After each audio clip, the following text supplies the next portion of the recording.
Hello बच्चों, स्वागत है आप सभी का आपके अपने यूट्यूब चैनल परिचय टेस्ट पर।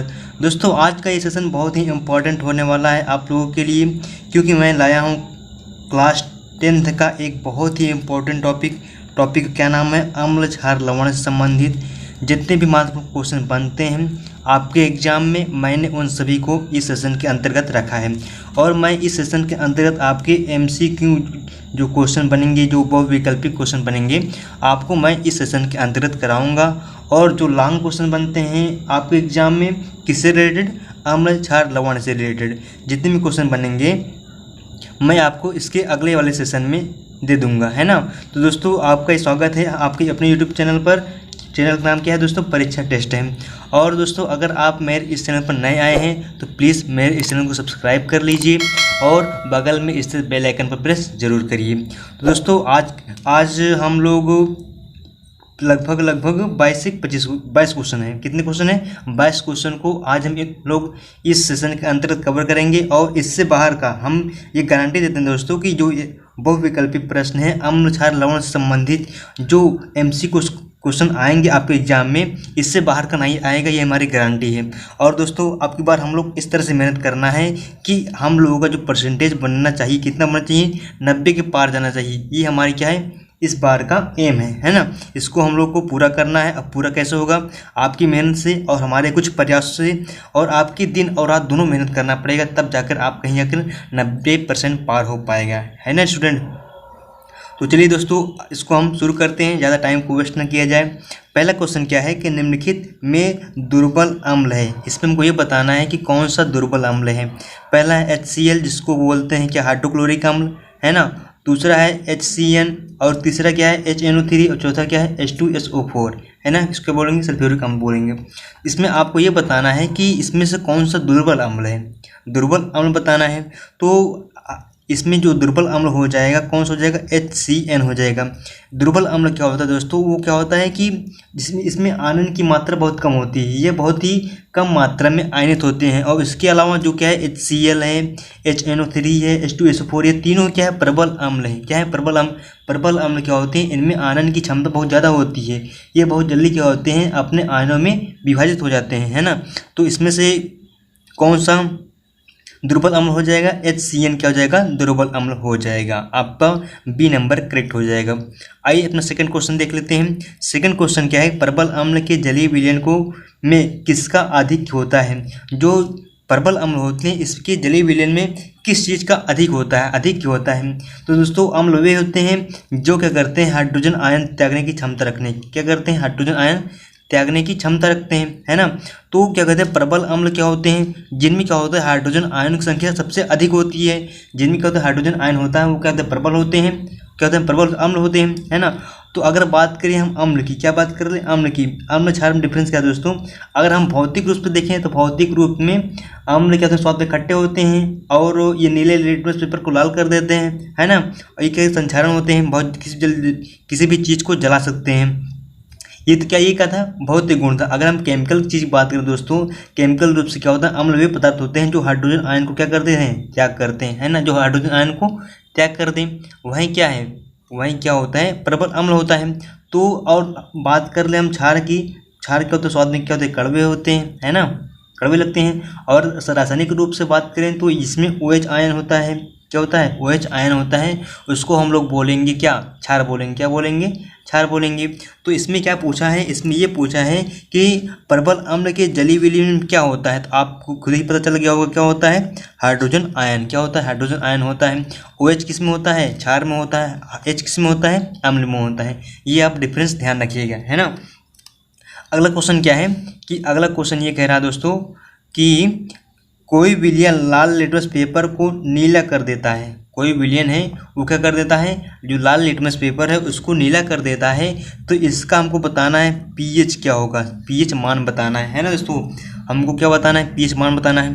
तो इसमें दोस्तों अगर हम बात करें pH क्या होता है, pH होता है एक स्केल होती है, pH स्केल होती है यहाँ पे, जो होता है यहाँ पे 7 होता है, 0 होता है, और यहाँ पे 14 होता है ना। ये क्या है, pH स्केल है। pH स्केल में क्या होता है दोस्तों, अगर ये 7 है, 7 पे जो हमारा पदार्थ रहेगा, जो कंपाउंड रहेगा वो उदासीन रहता है। क्या होता है यहाँ पे उदासीन रहता है। अगर वो 7 से कम हुआ, लेस देन 7 हुआ, 7 से कम हुआ तो वो क्या हो जाएगा अम्ल, क्या हो जाएगा अम्ल हो जाएगा। और यहीं अगर 7 से अधिक हो गया, 7 से अधिक हो गया तो वो हो जाएगा क्षार, क्या हो जाएगा क्षार हो जाएगा। तो यहाँ पे क्या कह रहा है कि लाल लिटमस पेपर को नीला कर देता है। अच्छा आप सोचिए कि ऐसा कौन सा पदार्थ है, कौन सा अम्ल है या क्षार है, कि कौन सा पदार्थ अम्ल क्षार कि लाल लिटमस पेपर को नीला कर देता है, लाल को नीला कर देता है। तो आपको हम, अगर आपको याद नहीं होता तो आपको एक ट्रिक बता रहे हैं। ट्रिक बहुत सिंपल है दोस्तों। ट्रिक क्या है, ट्रिक का नाम है अनिल। क्या है, आप अनिल नाम जानती होंगी, है ना, अनिल। अगर इसमें ट्रिक देखते हैं, ट्रिक क्या है, आ से हो जाएगा अम्ल, क्या हो जाएगा आ से अम्ल, आ से हो गया अम्ल, और ना से हो जाएगा नीला, ना से क्या हो जाएगा नीला, और ला से हो जाएगा लाल, क्या हो जाएगा लाल। दोस्तों यहाँ पे क्या होता है अनिल में एक ट्रिक हो गया आपका, आ से हो जाएगा अम्ल, ना से नीला और ला से लाल, यानी जो अम्ल होता है वो नीले को लाल करता है। क्या करता है, अम्ल नीले को लाल करता है। जस्ट इसी का उल्टा क्या होता है, क्षार होता है। जस्ट इसी का उल्टा होता है क्षार, क्या होता है क्षार, इसी अम्ल का उल्टा। यहाँ क्या करता, अम्ल क्या करता है, अम्ल नीले को लाल करता है, और क्षार क्या करेगा, क्षार का काम है लाल को नीला करना। क्या रहेगा, लाल को नीला करना, जस्ट अपोजिट है। यहाँ पे देखो नीले को लाल कर रहा है, यहाँ पे लाल को नीला कर रहा है ना। तो यहाँ पे देखो दोस्तों क्या कह रहा है कि कोई विलेन लाल लिटमस को नीला कर दे रहा है। इसका मतलब ये हुआ दोस्तों कि यहाँ पर जो पदार्थ यूज हो रहा है, जो विलेन है, विलेन किस तरह का है, क्षारीय है। कैसा है, क्षारीय है, क्योंकि यहाँ पर सीधे लिखा है, क्या लिखा है, लाल को नीला कर दे रहा है। क्या कर दे रहा है, लाल को नीला कर रहा है, सीधे सीधे बता रहे हैं हमको। तो यहाँ पर जो लाल को नीला कौन करेगा, क्षार करेगा। क्या करेगा, क्षार करेगा। अब इसमें से आप ऑप्शन देखिए, इसमें कौन सा ऑप्शन ऐसा है, क्षार कब होगा, जब 7 से 14 के बीच होगा तब क्या कहलाएगा, वो क्षार कहलाएगा। इसमें आपको ऑप्शन देखना है कौन सा ऑप्शन 7 से 14 के बीच स्थित है। यहाँ पे 1 है, ये भी नहीं है, ये 4 है, ये 10 है, ये 5, तो आपका आंसर क्या हो जाएगा 10। क्यों 10 हो जाएगा, क्योंकि 7 और 14 के बीच क्या पड़ेगा, 10 पड़ेगा। और 10 क्या होता है, एक क्षारीय विलयन को दर्शाता है, और क्षारीय विलयन क्या करता है, लाल को नीला कर देता है। ये इंपॉर्टेंट है आपके लिए, है ना। इतना कंफर्म हुआ। आइए अपने नेक्स्ट क्वेश्चन की ओर बढ़ते हैं। अगला क्वेश्चन क्या कह रहा है उसको देख लेते हैं। अगला क्वेश्चन है कि लेड बैटरियों में प्रयुक्त किया जाने वाला अम्ल होता है। आपको जब आप क्लास 10 की बुक पढ़े होंगे तो आपको यहाँ पे कई सारे एग्जाम्पल्स दिए होंगे, जैसे H2SO4 का मतलब सल्फ्यूरिक अम्ल दिया होगा, नाइट्रिक अम्ल दिया होगा, है ना। इस तरह से ये सब आपको अम्ल दिए होंगे, और इसका आपको उपयोग भी बताया होगा। तो आपको यहाँ पे उपयोग से रिलेटेड क्वेश्चन बन गया है। ये ध्यान रखिएगा कि ये क्वेश्चन कहाँ से बना है। ये क्वेश्चन बन गया है कि आप अम्ल का प्रयोग किस रूप में करते हैं। यहाँ पे पूछ लिया है कि लेड बैटरियों में किस तरह का अम्ल प्रयोग किया जाता है, आपको ये बताना है। तो आपको जो ये सही करेक्ट आंसर हो जाएगा सल्फ्यूरिक अम्ल। जो इसमें डालते हैं, जो लेड बैटरी होती है, इसमें तेजाब डाला जाता है ना। क्या डाला जाता है, तेजाब डाला जाता है। तो तेजाब जो है दोस्तों, तेजाब का रासायनिक सूत्र होता है सल्फ्यूरिक अम्ल। क्या होता है, H2SO4। ये क्या है, तेजाब है। तो जो बैटरी हम दोस्तों क्या प्रयोग करते हैं, तेजाब का प्रयोग करते हैं, है ना। इतना कंफर्म हुआ। तो जो लेड बैटरी है उसमें किसका प्रयोग करेंगे, H2SO4 का। अगला क्वेश्चन क्या कहे उसको देख लेते हैं। सल्फ्यूरिक अम्ल में अम्लीय हाइड्रोजन परमाणु की संख्या बताना है। अम्लीय हाइड्रोजन की परमाणु संख्या बताना है, किसमें बताना है, सल्फ्यूरिक अम्ल, है ना, सल्फ्यूरिक अम्ल बताना है। तो दोस्तों अगर हम बात करें अम्ल क्या होते हैं, जो हाइड्रोजन आयन त्याग करते हैं, क्या करते हैं, हाइड्रोजन आयन त्याग करते हैं। तो हमको ये बताना दोस्तों इसमें कि H2SO4 में कितने हाइड्रोजन परमाणु हैं, H2SO4 में कितने हाइड्रोजन परमाणु हैं, हमको ये बताना है। तो आप लोग देख रहे होंगे सीधे सीधा क्या दिख रहा है यहाँ पे हाइड्रोजन संख्या कितनी है, हाइड्रोजन संख्या यहाँ पर कितनी है, 2 है। कितनी है, 2 है। तो इसका करेक्ट आंसर क्या हो जाएगा, 2। इतना कंफर्म हुआ। नेक्स्ट क्वेश्चन की बढ़ते हैं। अगला क्वेश्चन है कि एक विलयन में हाइड्रोजन आयन सांद्रण 1×10⁻⁷ मोल प्रति लीटर है। तो pH ज्ञात करना है ना। हमको यहाँ पे जो हाइड्रोजन आयन का मान दिया है, कितना, हाइड्रोजन आयन का मान दिया है 10⁻⁷ दिया है, और हमको pH ज्ञात करना, क्या करना है, pH ज्ञात करना है। तो आइए इसको ज्ञात कर लेते हैं ऐसे, क्योंकि ये दोस्तों एकदम सिंपली क्वेश्चन है। आपको इसलिए क्या इसको बहुविकल्पी बना दिया है। अगर थोड़ा जटिल होता तो आपको ये क्या करता, लघु उत्तरीय प्रश्न बनाकर दे देता है ना। तो यहाँ पे हमको दिया है क्या, दिया है हाइड्रोजन आयन की सांद्रता हमको दी है, तो पीएच मान पूछा है। तो दोस्तों यहाँ पे एक फार्मूला होता है, क्या होता है, हाइड्रोजन आयन बराबर होता है 10⁻⁻⁻⁻, ये क्या है, फार्मूला है। आप लोग इसको अच्छे से याद कर लीजिए। तो हाइड्रोजन आयन फार्मूला क्या है, 10⁻⁻⁻ है। तो यहाँ पे जो हाइड्रोजन आयन है इसका मान कितना दिया है, 10⁻⁻⁷ इसका मान दिया है, और 10 क्या हो जाएगा -pH, ये हो जाएगा 10 हर कट गया है ना, क्योंकि जो बेस पे कट जाता है, बेस कट गया तो क्या बचा, -Cn बराबर -pH हो जाएगा, और माइनस कट गया तो pH का मान कितना आ गया, pH मान आ गया 7। तो इसमें करेक्ट क्या हो जाएगा, ये वाला है ना, इसका करेक्ट क्या हो गया, 7 हो गया। इतना कंफर्म। आगे देख लेते हैं, शुद्ध जल का pH मान कितना होता है, शुद्ध जल का pH मान कितना होता है। तो अभी हम बताएं, जो शुद्ध जल होता है वो उदासीन होता है, उसका मान हमेशा क्या उतना होता है, pH जल का मान हमेशा होता है 7। कितना होता है, 7, क्योंकि जो जल होता है ना अम्ल होता है ना क्षार होता है, इसका स्वाद ना खट्टा होता है ना कड़वा लगता है, ये क्या होता है, उदासीन होता है। और उदासीन किस बिंदु पर रहता है, यहाँ पे आप यहाँ बताए थे, उदासीन किस बिंदु पर रहेगा, 7 पर रहेगा ना, यहाँ बताएं, देखो यहाँ पे 7 पर रहता है। तो यहाँ पे जो जल का, आपको थोड़ा सा माइंड लगाना बस दोस्तों, आपको आंसर आ जाएगा। यहाँ पर जो शुद्ध जल का pH मान कितना हो जाएगा, 7 हो जाएगा। अगला क्वेश्चन क्या है, इसको देख लेते हैं कि पाचन क्रिया के दौरान उत्पन्न अमाशयिक रसों का pH मान बताना है आपको। जो अमाशयिक रस हैं, पेट में जो रस हैं अमाशयिक रस, उसमें आपको pH मान बताना है, उसका pH मान कितना होता है आपको ये बताना है ना।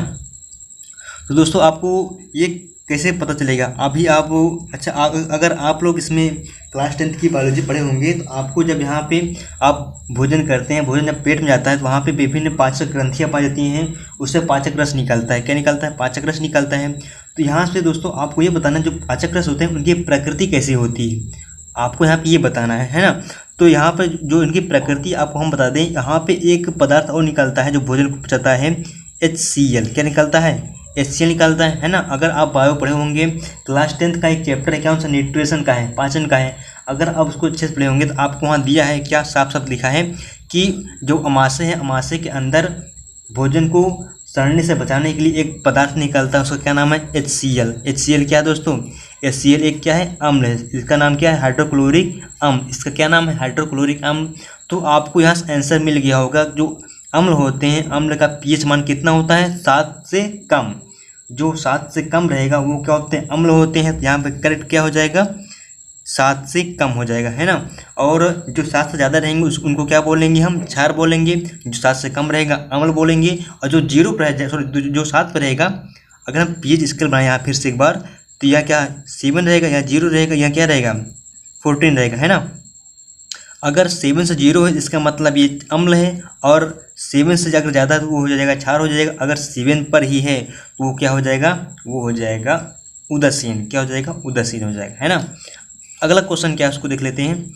अगला क्वेश्चन ये कह रहा है दोस्तों कि प्रबल अम्लों तथा प्रबल क्षारकों द्वारा निर्मित लवणों का लिटमस पेपर के प्रति व्यवहार कैसा होता है, आपको ये बताना है ना। बहुत इजी क्वेश्चन है ये, बहुत इजी क्वेश्चन है। आपको इस कैसे बताएंगे दोस्तों, यहाँ पर आपको क्या करना है, जो प्रबल अम्ल होते हैं, प्रबल क्षार मिलकर क्या बनाते हैं, लवण बनाते हैं। क्या बनाते हैं, लवण बनाते हैं, है ना, साल्ट बनाते हैं। दोस्तों आपको ये बताना है कि अगर इसको हम लिटमस पेपर में, जो यहाँ पर लवण बनेगा, अगर इसको लिटमस पेपर पे रखें तो ये कैसा व्यवहार करेगा, कैसा व्यवहार करेगा। अगर हम लिटमस पेपर की बात करें दोस्तों, तो जो अम्ल होते हैं, आपको ट्रिक अभी बताएं, क्या ट्रिक क्या बताए थे हम, अनिल, ट्रिक क्या था, अनिल, है ना। अनिल जो आ से अम्ल, ना से नीला, ला से लाल, मतलब जो अम्ल होता है नीले को लाल कर देता है ना। और जो क्षारक होता है जस्ट इसी उल्टा, लाल को क्या कर देगा, नीला कर देगा, है ना। तो दोस्तों यहाँ पे आपको ये बताना है जो लवण है इसका किस तरह का बिहेव करेगा। तो जो अम्ल होते हैं और क्षार, जब कोई भी चीज़ बराबर टक्कर होती है, जब कोई चीज़ क्या होती है, बराबर टक्कर, प्रबल अम्ल, जितना प्रबल अम्ल है उतना प्रबल क्षारक दिया गया है, जितना प्रबल अम्ल है उतना प्रबल क्षारक दिया गया है। रिएक्शन टू रिएक्शन का यहाँ पे नियम लग रहा है। तो दोस्तों यहाँ पे इस तरह का जो निर्माण होगा, क्या होगा, निर्माण होगा, लवण का निर्माण हो जाएगा। किसका निर्माण होगा, लवण का निर्माण होगा। और जो लवण बिहेव करता है वह तो ना अम्ल रह जाता है ना ही क्षार रह जाता है, तो वो क्या हो जाता है, एक प्रकार से उदासीन की तरह कार्य करने लगता है। कैसे कार्य करता है, उदासीन की तरह। तो अगर हम उदासीन हो जाता है, तो अगर वो pH मान पर उसको हम लवण को डालेंगे तो वो क्या होगा, ना ही नीला करेगा ना ही क्षार कर, मतलब ना ही नीला करेगा ना ही लाल करेगा। उस जो लिटमस पेपर होगा, लिटमस पेपर के कलर पर कोई इफेक्ट नहीं डालेगा, कोई इफेक्ट नहीं डालेगा। इसका मतलब जो उसका प्रकृति हो जाएगी, कैसे हो जाएगी, उदासीन हो जाएगा। कैसा हो जाएगा, ये उदासीन हो जाएगा। क्यों हो जाएगा, क्योंकि ये जो लवण बनता है, लवण हमेशा क्या हो जाता है, ये उदासीन की तरह काम करने लगता है। ये ना तो अम्ल रह जाता है, ना ही क्षार रह जाता है ना। अगला क्वेश्चन क्या है उसको देख लेते हैं कि जल को जीवाणु रहित बनाने के लिए, जल को जीवाणु रहित बनाने के लिए उपयोगी पदार्थ है। जो जल होते हैं, जल को और अच्छा जीवाणु रहित मतलब कि जीवाणु को नष्ट करने के लिए किस पदार्थ का प्रयोग किया जाता है, तो प्रयोग किया जाता है किसका, विरंजक चूर्ण का। किसका प्रयोग किया जाता है, विरंजक चूर्ण का, है ना। और धावन सोडा क्या होता है, कपड़े को धोने के लिए प्रयोग किया जाता है। किसका प्रयोग किया जाता है, कपड़े को धोने के लिए धावन सोडा का प्रयोग किया जाता है। और बेकिंग सोडा का प्रयोग कहाँ करते हैं, बेकिंग सोडा का प्रयोग करते हैं खाने के लिए। और जो धावन सोडा है दोस्तों, इसका फार्मूला अभी आगे आएगा। और बेकिंग सोडा है, बेकिंग सोडा को ही हम कहते हैं खाने वाला सोडा। जो बेकिंग सोडा है, बेकिंग सोडा को बोला जाता है खाने वाला सोडा। और फिटकरी की बात करें दोस्तों, तो अगर आप नाई की दुकान पर गए होंगे तो अगर वहाँ पे अगर किसी को कट जाता है बाल काटते हुए या दाढ़ी सेव करते हुए, तो जो नाई वाला होता है दोस्तों, वो क्या करता है, फिटकरी लगा देता है। क्या कर देता है, फिटकरी लगा देता है ना। तो फिटकरी लगाने से क्या होता है कि जो वहाँ पे ब्लड रहता है, ब्लड सर्कुलेशन का वहाँ पे थक्का बनना शुरू हो जाता है, यहाँ पे जो खून बहना बंद हो जाता है। तो फिटकरी काम दोस्तों यही है कि क्या करता है, जो रक्त का थक्का बनाने का काम करता है। और विरंजक चूर्ण का काम क्या है कि ये जल को जीवाणु रहित बनाने का कार्य करता है। तो आपका करेक्ट आंसर क्या हो जाएगा, आपका करेक्ट आंसर हो जाएगा विरंजक चूर्ण। नेक्स्ट क्वेश्चन क्या है दोस्तों, उसको देख लेते हैं। अगला क्वेश्चन है कि धावन सोडा का रासायनिक सूत्र लिखना है। जो धावन सोडा यहाँ पे आया है, इसका रासायनिक सूत्र बताना है ना। तो इसका रासायनिक सूत्र हो जाएगा क्या, Na2CO3.10H2O। ये क्या है, धावन सोडा का फार्मूला है। क्या है, धावन सोडा का फार्मूला है। अगर यहाँ पे किसकी बात कर ले हम, बेकिंग सोडा की यानी खाने वाले सोडा की, इसका फार्मूला होता है NaHCO3।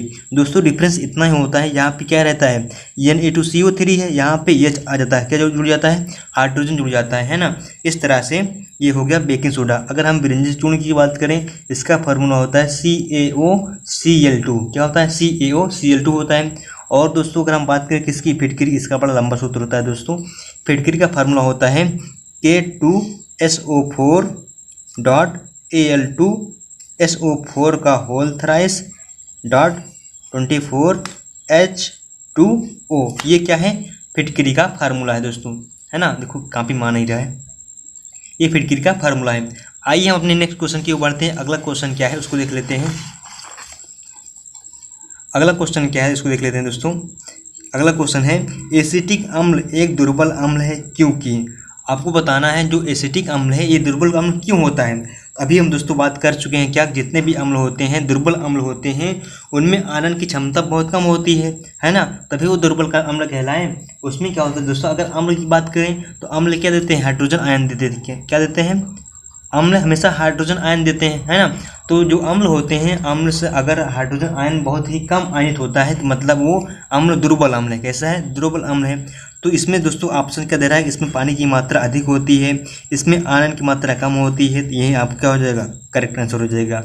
एसिटिक अम्ल दुर्बल इसलिए है क्योंकि इसमें आयरन की मात्रा कम होती है। अगला क्वेश्चन क्या कह रहा है कि विरंजक चूर्ण पर तनु सल्फ्यूरिक अम्ल की अभिक्रिया से गैस निकलती है। अगर जो विरंजक चूर्ण होता है, विरंजक चूर्ण का फार्मूला क्या होता है, CaOCl2। जो विरंजक चूर्ण होता है, अगर विरंजक चूर्ण को हम सल्फ्यूरिक अम्ल से रिएक्शन कराते हैं तो इसमें बताना है कौन सी गैस निकलेगी। आपको ये आपका ये क्वेश्चन है ना, आपका ये क्वेश्चन है। तो आपको अगर हम यहाँ पे किससे रिएक्शन करा दें, H2SO4 यानी सल्फ्यूरिक अम्ल से रिएक्शन कराएंगे, इससे क्या बनेगा दोस्तों, यहाँ पे देख लीजिए, इससे बनेगा CuSO4, कॉपर सल्फेट बनेगा, प्लस जल बनता है और प्लस क्लोरीन गैस बनती है जो कि निकल जाती है, उड़ जाती है ना। तो यहाँ पे कौन सी गैस बन रही है, यहाँ पे गैस कौन सी बन रही है, क्लोरीन बन रही है। तो विरंजक चूर्ण और तनु सल्फ्यूरिक अम्ल से जब रिएक्शन कराया जाता है तो हमेशा कौन सी गैस बनेगी, क्लोरीन गैस बनती है। यहाँ पे आप लोग देख रहे हैं साफ साफ, है ना। जब भी विरंजक चूर्ण और सल्फ्यूरिक अम्ल का रिएक्शन कराया जाता है तो कॉपर सल्फेट बनता है, जल बनेगा और क्लोरीन गैस बनेगी। इतना कंफर्म हुआ। चलिए आगे बढ़ते हैं। आगे क्वेश्चन क्या कह रहा है कि अम्लीय विलयन में लिटमस पेपर डालने पर उसका रंग कैसा हो जाता है। अभी हम आपको बताते हैं ट्रिक क्या है, आप लोग समझ गए होंगे, है ना। ट्रिक क्या है अनिल, ट्रिक का नाम क्या है दोस्तों? अनिल, है ना।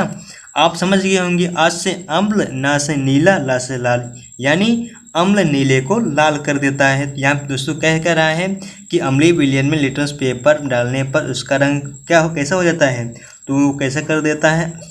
लाल को नीला कर देता, सॉरी क्या हो जाएगा? नीले को लाल कर देगा। क्या कर देगा? नीले को लाल कर देगा, है ना।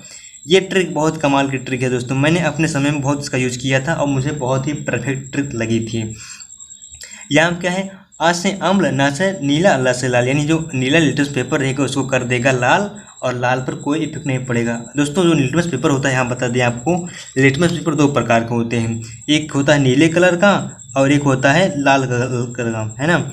अगर आप लोग नीले लिटमस पेपर को अम्ल में डालेंगे, है ना, नीले को अम्ल में अगर डालेंगे तो नीले को लाल कर देगा।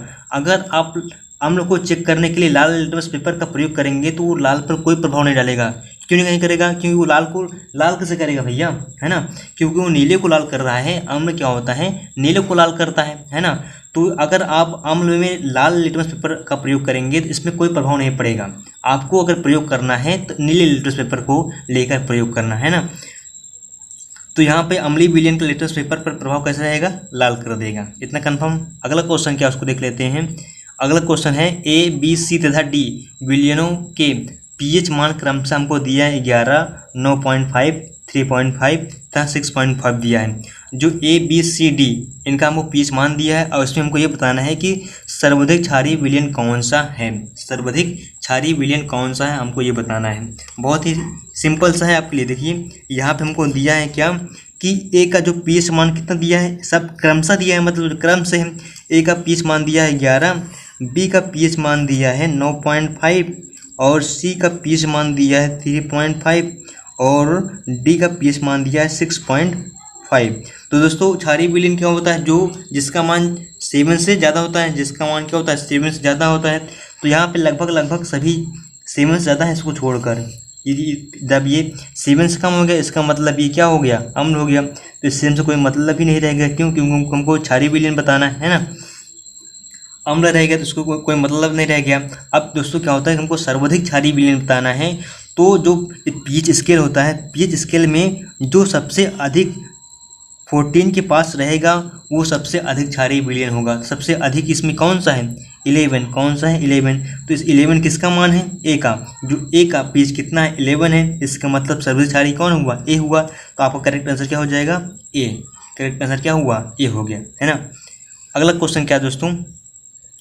अगला क्वेश्चन ये है कि प्लास्टर ऑफ पेरिस का सूत्र बताना है आपको। ये इंपॉर्टेंट क्वेश्चन है क्योंकि आपके एग्जाम में ये क्वेश्चन बनते रहते हैं कि प्लास्टर ऑफ पेरिस सूत्र बताओ, धावन सोडा का सूत्र बताओ, बेकिंग सोडा का फार्मूला बताओ और व्यंजक चूर्ण का फार्मूला बताओ। इस तरह से मैंने यहाँ पे आप लोगों के लिए सबसे बेस्ट प्लेटफार्म के लिए आपको यहाँ पे हम ये क्वेश्चन शामिल कर दिए हैं क्योंकि आप एग्जाम में ये क्वेश्चन बन रहा है ना। इसलिए मैंने इसको आपके लिए है ना, इसको यहाँ पे इस क्वेश्चन शामिल कर दिया है। कुछ लोग इसी क्वेश्चन कंफ्यूज हो जाएंगे कि प्लास्टर ऑफ पेरिस हम नाम ही नहीं सुने थे अभी तक। ये प्लास्टर ऑफ पेरिस होता क्या है? तो यहाँ फार्मूला पूछ लिया है। इसका फार्मूला होगा दोस्तों CuSO4.12H2O। ये इसका क्या होता है? फार्मूला होता है CuSO4.12H2O। इसका फार्मूला हो गया। अगला क्वेश्चन क्या दोस्तों? एक अम्लीय विलयन में मेथिल ऑरेंज का रंग होता है। ये इंपॉर्टेंट है। अभी तक तो हम लोग लिटमस पेपर का प्रयोग करते चले आ रहे हैं। अब यहाँ पे पूछ लिया है कि मेथिल ऑरेंज का कलर अम्ल में कैसा हो जाएगा। जो मेथिल ऑरेंज है ये भी क्या है? एक सूचक है, इंडिकेटर है ना। तो हमको ये बताना है कि मेथिल ऑरेंज अम्लीय विलयन में किस कलर का हो जाएगा। तो मैं आपको आपकी सुविधा के लिए दोस्तों यहाँ पे लिख दे रहा हूँ। जो मेथिल ऑरेंज है यहाँ पे अम्ल और क्षार दोनों बता दे रहा हूँ, अम्ल और क्षार दोनों के लिए। अम्ल में जो मेथिल ऑरेंज का रंग हो जाता है लाल हो जाता है। कैसे हो जाता है? लाल हो जाता है। और क्षार में दोस्तों ये हो जाएगा आपका पीला। इस तरह कलर को देगा आपको पीला। जो मेथिल ऑरेंज है, मेथिल ऑरेंज अम्ल में लाल का कलर देगा और क्षार में किस कलर का देगा?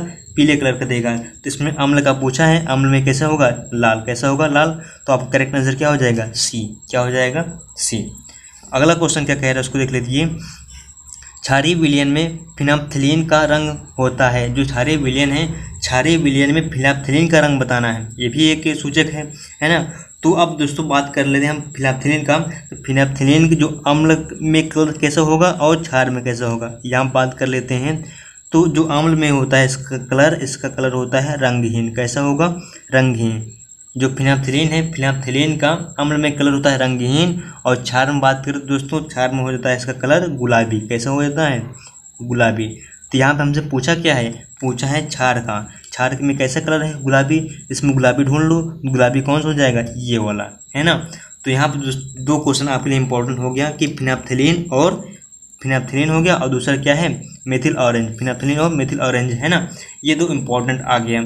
तो मेथिल ऑरेंज के अगर हम अम्ल की बात करें तो लाल होता है और क्षार की बात करें तो पीला होता है। और इसके अलावा जो फिनाप्थिलीन है, फिनाप्थिलीन का अम्ल में रंगहीन होता है और क्षार में गुलाबी होता है। ये दोस्तों मैंने इसलिए इसको इसके अंतर्गत शामिल किया है, इस सेशन के अंतर्गत, ताकि आपको कहीं से भी क्वेश्चन आ जाए आप उसको सॉल्व करके तभी आइएगा, है ना। इसलिए मैंने जितने भी क्वेश्चन बन सकते थे मैंने सभी को इस सेशन के अंतर्गत रखने का प्रयास किया हूँ। अगला क्वेश्चन क्या कह रहा है दोस्तों कि सोरे का अम्ल किसका एक अन्य नाम है? अन्य नाम भी पूछ लेता है। जैसे किसी का व्यापारिक नाम होता है, जैसे बेकिंग सोडा, किसका व्यापारिक नाम है? खाने वाले सोडे का, है ना। सोडियम बाइकार्बोनेट का उसको क्या बोलेंगे हम? खाने वाला सोडा, बेकिंग सोडा। ये क्या है? इसका व्यापारिक नाम है। क्या है? व्यापारिक नाम है। ऐसे यहाँ पूछ लिया कि सोरे का अम्ल किसका एक अन्य नाम है, तो ये अन्य नाम है HNO3। किसका है? HNO3। ये किसका अन्य नाम है? सोरे का अम्ल। किसका है? सोरे का अम्ल। कन्फर्म हुआ। अगला क्वेश्चन कह रहा है कि सोने व चांदी के शोधन में किसका प्रयोग किया जाता है? ये इंपॉर्टेंट क्वेश्चन है। अभी तक इससे पूछा कि पहले ही पूछा था कि लेड बैटरियों में किसका प्रयोग किया जाता है, तो किसका प्रयोग किया जा रहा था दोस्तों? H2SO4। किसका प्रयोग किया जा रहा था? H2SO4 का उसमें प्रयोग किया जा रहा है। यहाँ पे क्वेश्चन पूछा है कि सोने व चांदी के शोधन में किसका प्रयोग किया जाता है, तो प्रयोग किया जाता है HNO3। किसका? HNO3 मतलब दोस्तों इसका नाम है नाइट्रिक अम्ल। क्या नाम है इसका? नाइट्रिक अम्ल। नाइट्रिक अम्ल को हम लोग क्या बोलते हैं? सोरे का अम्ल, नाइट्रिक अम्ल। यहाँ पे क्वेश्चन बन गया था कि सोरे का अम्ल किसका नाम है? HNO3 क्या नाम है? नाइट्रिक अम्ल। और सोने व चांदी के शोधन में भी नाइट्रिक अम्ल का ही प्रयोग किया जाता है, ये ध्यान रखिएगा, है ना।